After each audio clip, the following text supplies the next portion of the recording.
Parmi les premiers à féliciter Johanna Rolland pour son élection à la présidence de Nantes Métropole.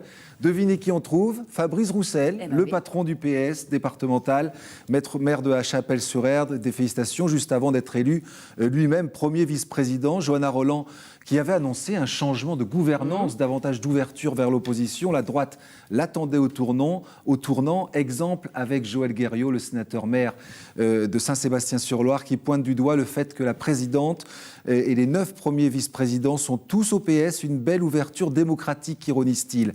Plus léger, la photo du jour revient à l'UMP. Julien Bavel, une belle photo de l'intérieur du conseil communautaire, mais à l'envers, ce qui lui a valu quelques moqueries relayées sur notre compte Télé Nantes Info. Réponse de l'intéressé, non sans humour, c'est tout moi ça et mon envie de retourner, entre guillemets, Nantes Métropole.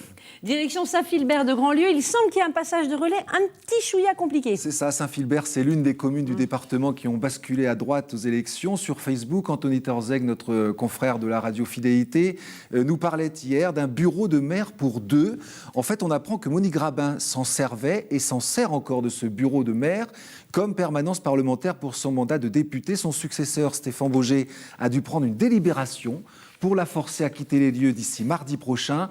De son côté, Monique Grabin réclame 24 000 € de remboursement pour les travaux effectués dans ce bureau, car la somme provient en fait de ses indemnités parlementaires. Bref, il y a de l'ambiance à la mairie de Saint-Philbert en ce moment. Également beaucoup d'ambiance et de réactions, on pourrait dire, après l'annonce de Manuel Valls concernant la réforme des collectivités territoriales. C'est ça, la fusion des régions, la disparition des conseils départementaux. Le Premier ministre veut s'attaquer aux millefeuilles administratifs et faire des économies.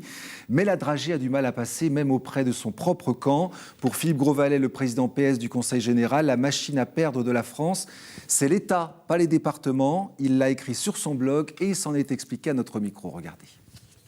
Moi, je dis il faut que l'État balaye devant sa porte. Parce que le véritable millefeuille, c'est celui de l'État, qui aujourd'hui est un État omnipotent, qui empêche les initiatives de se développer. Donc, ce n'est pas les territoires qui font la richesse de nos développements qu'il faut accuser.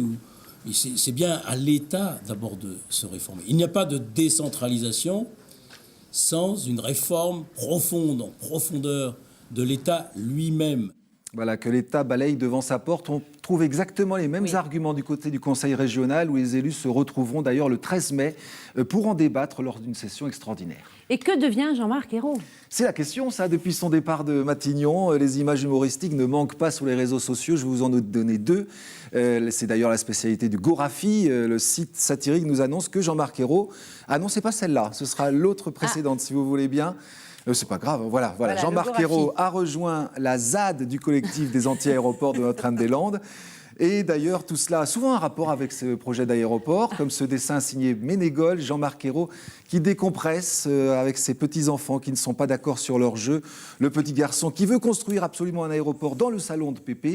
Et la petite opposante, on ne construira aucun aéroport dans le salon de Pépé. Là aussi, on ne voit pas, on ne sait pas qui va gagner le combat.